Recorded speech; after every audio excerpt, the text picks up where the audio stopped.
full time here in Healy Park, Omagh, where Dublin have got their first win of the 2022 Allianz League. Conleith Gilligan, former Derry footballer, Amanda has won 2 league titles before. Dublin are back. We saw a bit of a swag there today. How impressed were you by their performance? Yeah, I thought particularly their first half performance was very impressive. 5 out of the 6 forwards scored. They were very good in front of goal. They stopped taking silly shots. And, as impressive as those in the first half, they did show elements in the second half that they're still a wee bit off where they were. But the fact that they've brought back Costello, James McCarthy played a wee bit, Owen Merchant come off the bench, they look very close to what they'll be come championship. What was the difference in that first half that we haven't seen maybe from Dublin throughout the rest of the league so far? Yeah, look, it looked like it had a championship feel about it. They pushed up heavy on the kickouts. They got a lot of joy because they kept getting the ball around the middle, and when they had the ball, they were very hard to dispossess, and they kept getting the right man. But like they had Scully, Hurd, Kilkenny was pulling the strings. They just had all the answers, and whenever Owen Hampshire went off for the black card, they scored 6 points in the 10 minutes that Owen Hampshire went off when they were down to 40 minutes. And for me, that was the key. At that stage, they didn't look like they were ever going to pull away, but once they got the extra man, they just went to town because they pushed an extra man in and they kick out, and they possibly could have had a goal in that mix as well. As you were saying there, return of the Mac, James McCarthy back in the squad, but 2 players, I don't know for you, but for me, really impressed today. Cormac Costello, but particularly Robbie McDade. What did they bring to the 15 there today? Yeah, I think McDade's worked great off the ball, and it's what he done whenever he didn't have the ball. He raided up the left wing time and time again, and eventually then he got his point.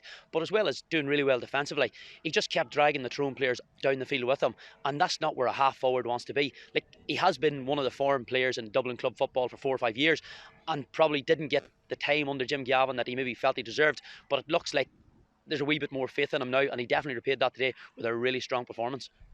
With this swag we've seen back from Dublin, like in terms of their sort of key players, Kilkenny, Fenton, Dean Rock, did you notice anything from them different today that we didn't see in the previous games? Yeah, well, look, the one thing about it was they got 13 points. Dean Rock scored 3 points, and he didn't score any frees. So if they can get the likes of Dean Rock's contributing from play a wee bit more, that's the one thing that's maybe been lacking a wee bit, is that they need him for his frees. But once they get Conor O'Callaghan back in at full forward, Brian Fenton had been really poor in the league just by his own high standards, but he looked to be back today. Obviously they were missing a couple of players, but he made hay at midfield, and it was a great battle. And I thought between him and Kilkenny, they just seemed to control all the ball around the middle. I also thought Brian Hurd was massive, particularly towards the end when he took the catch under the crossbar. That's what you want, box to box, but doing all the things in the big moments, and I thought he was very good. For you, Brian Howard, where's his best position in this Dublin team? It's just, I don't know, I would love to see him at midfield because he does so many things that is unlike a forward. He could be a half back. He's just so versatile. Wherever they need him, they could play him. But I think at wing half forward, it just means that he can go where he wants. He's not under a huge pressure going forward because they just have enough stuff there. And he covered every blade of grass. And like, I know he didn't get a score today. He was probably the only forward who didn't score. But I think his general use of the ball and his play, was the highest standard, and he just allowed Kilkenny just to express himself around the half forward line. And I thought the Dublin subs coming on, they just looked a wee bit more at it. They're still light on the bench in comparison, whenever they're missing a lot of players there. But if they can get their best players on the field and keep them fit, I think, yes, the Leinster Championship, probably outside of Kildare, it looks like it's going to be very weak this year again. They're going to probably be at the latter stages. If they can avoid relegation out of Division 1 and have a bit of momentum going into the Championship, they are still going to be thereabouts, and it'll take a very good team to beat them. Looking at Tyrone, what do you think of their performance? One thing you did mention there, Dublin, I think every score they got today was from play. So discipline wasn't really an issue from Tyrone, yet they were down to 14 men. But overall, what do you think Tyrone learned from today? I think the game looked over at half time, and when you're in that situation, all you ask your team to do is, can you win the second half? And to be fair, Tyrone did do that. They had a really good passage of play. Richie Donnelly came off the bench, scored 2 points. Michael Conroy came off the bench for the first time this year, and he's a player that's done really well in club football in Tyrone. He's been in around the top scorer for a year or two. The problem that Tyrone have is that out of the 8 points they scored, only Nell Sludden out of the starting 15 scored a point. Richie Donnelly got 2. They only got 3 from play, and they were reliant on frees.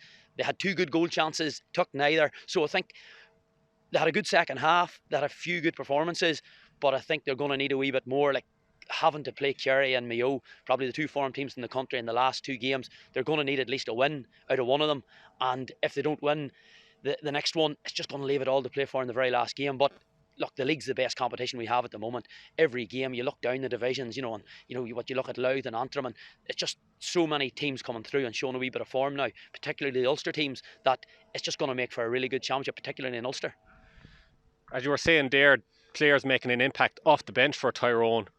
We do know from during the week they have lost another player leaving the panel, Lee Brennan. How is that going to impact Tyrone further on down the line, that players are leaving? Like, the squad depth definitely not as strong as it was last year. No, it's not. Look, and the fact that they've lost Tiernan McCann and Lee Brennan player and Rooney O'Neill, it just means that if you look at the last year's subs coming on, when Tyrone won the All-Ireland, McKenna was coming in, Dara Hannavan was coming in. These players are now starting, so it just means that the players that are on the bench that have come in, brilliant players in their own right, but just lack experience at the real top level of county football. And it's a learning curve. And the problem you have when you're bringing in young new players is that, as Nathan Donnelly found out today, who's been a brilliant club footballer for Killyclaw for 3 or 4 years, it's at the steep learning edge of it, and if you're not on it in Division 1, you will get punished. So I think Tyrone players leaving, come championship, it won't be a big deal for the team. The problem will be the standards in training. Tiernan McCann, players like that, demand the highest standards of training, and the other players, they may not be there. I don't know, but look, it's not good for Tyrone to lose them, because it just ruins things even for training, for your AVB games, for your preparation coming into big games where you need your best players in training every night so you can pick your best team come a Sunday. Are you seeing any pattern in play from Tyrone throughout this league that maybe we'll see a bit more of and develop on when it comes to championship? Yeah, I think, look, early on in the first, until Paddy Hampshire got the black card in the first 15 minutes, they were kicking long ball into McShane, into McCurry, and they were almost reaping the benefits. They just one pass too many. So I think they will continue this kicking game. If they can get McKenna fit and get him into the running game, they have the option to play it either way. But I just think where they're at now, they need to get their defence settled. They'll be delighted that Rooney McNamee get the full first game of the year. He'll be a big player because that allows Paddy Hampshire to move out the field. Brian Kennedy was injured today, and he was really missed because Hampshire had to go to midfield, and they just didn't have the same fluidity as they would have had through the year. When Kennedy comes back, him and Conn Kilpatrick will be formidable, and they cover ground, and one goes forward, one goes back. So they lost that today, and I thought they were a wee bit gapey at the back whenever Dublin were just coming right to and running the ball down their centre.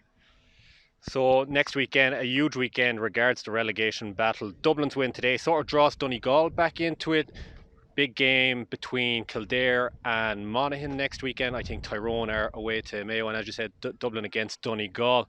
How do you see this relegation battle playing out for the rest of the league? Yeah, well, outside of I suppose Mayo and Kerry and the Armagh, like everybody else has still got a chance of getting pulled into this. So nobody wants to be going to the last game. What looks now, it's going to be a Mayo Kerry final, and it's a case now of the teams in the middle will be happy enough to be in the middle, but nobody wants to be going to the last game looking 2 points. Monaghan do what Monaghan do, and the difference between, I suppose, Monaghan have been in a situation 2, 3, 4 times. They won't panic. They'll know what it's like to go into the last game needing a win. So Monaghan are probably the best suited to this sort of a battle, but All-Ireland champions do not want to be in the relegation zone. And all we have now, the last 2 All-Ireland champions in there. Dublin have a bit of momentum going into it, but now Tyrone have to regroup and pick it up, and it's not going to be easy. And there's going to be 2 big teams going down, and in the other side, it looks like in Division 2 it's going to be a carve up between Derry and Galway and Roscommon, and Derry done got a massive point in the Hyde today, so they're going to be looking forward to getting Galway at Owenbeg next Saturday. I was just going to mention Division 2, your own county Derry drawn against Roscommon there today. It's very interesting, that top of Division 2 with those 3 teams at the moment. How impressed have you been with Derry so far this campaign? And throughout the county of Derry, did you expect this level from the team in this league campaign? Yeah, look, Galway and Roscommon have been Division 1 teams over the last number of years, dropping up and coming down, but they're at that level, they're at the next level below Division 1, and they're very, very good. I suppose personally, I thought if Derry could have a good league, stay in Division 2 even, that would be good. But like the teams at the lower end of it, they blew them away really, really easily. And the fact that they went to Roscommon, like very few of the teams, even the Dublins and Tyrones, they all struggled in Hyde Park. And Derry could have stole the full 2 points had Emmett Bradley's free kick went over near the end with the last kick. So Derry have been very, very impressive. They have pretty much playing the same team every week, but that's Rory Gallagher's thing. He doesn't mix and match, he doesn't change. He's got a formula, and they are playing to the peak of their potential. And like Shane McGuigan today scores 8 points. Derry have only 5 different scorers, which is low for Derry. Like the last day out, at 9 different scores. So when Shane McGuigan is off form, like he was the last day, different people stepped up. Today he was on it. And they were 4 points down at half time. To come back and draw that game and to possibly nearly win it, it just shows how far Derry have came from being in Division 4 3 seasons ago. What has happened with Derry? Like the last 10 years, maybe they have been an up and down team, inconsistency there. But what has changed? Like from the structure down, has there been? Is this currently what we're looking with Derry? A good crop of players that potentially for the next 10 years can keep growing, or has the structure, regards to club game in Derry, finally found its feet, and now we're seeing the rewards right there now? Look, I think there's a mixture of things. Rory Gallagher was the man that the county board wanted and got. The players have bought into what he's doing. Then the pandemic came, and it was almost a perfect storm because there was no travelling, there was no distractions. Derry's a very young panel, and there is certain things drawn. There's football in America, there's travelling to Australia. None of that could happen. So he's had the same group of players. All the players that he's wanted pretty much is committed to the cause. So in other years, there's been players that maybe didn't commit to the county panel. That hasn't happened now. All the players he wants there, and they're all buying into it. And look, it's a case now that he's playing the same players week in and week out. So there's a wee bit of cohesion, a bit of consistency. And in McFall, Glass, Gareth McKinless, Shane McGuigan, he's now got players that are operating at the top end of football within not only Derry but in Ulster. And I think it bodes well for the. And like last year, for example, after the Donegal performance where they were so close, there was no back door. If that Derry team would have had a back door last year, they could have went right into the latter stages because they were playing that well. And they got Donegal, they were very unlucky. Donegal were within a kick of a ball and a Michael Murphy sending off a beating Tyrone, the eventual All-Ireland champion. So using that rationale, maybe Derry aren't that far away. And as it goes in, Derry are looking at the winners of Tyrone and Fermanagh in the first round of a championship, and they'll relish that one. If they can happen to get promotion, like that'll just be magic. But even they don't get it this year, they've solidified their Division 2 status, and they're in a great position to push on over the next year or two under Rory Gallagher.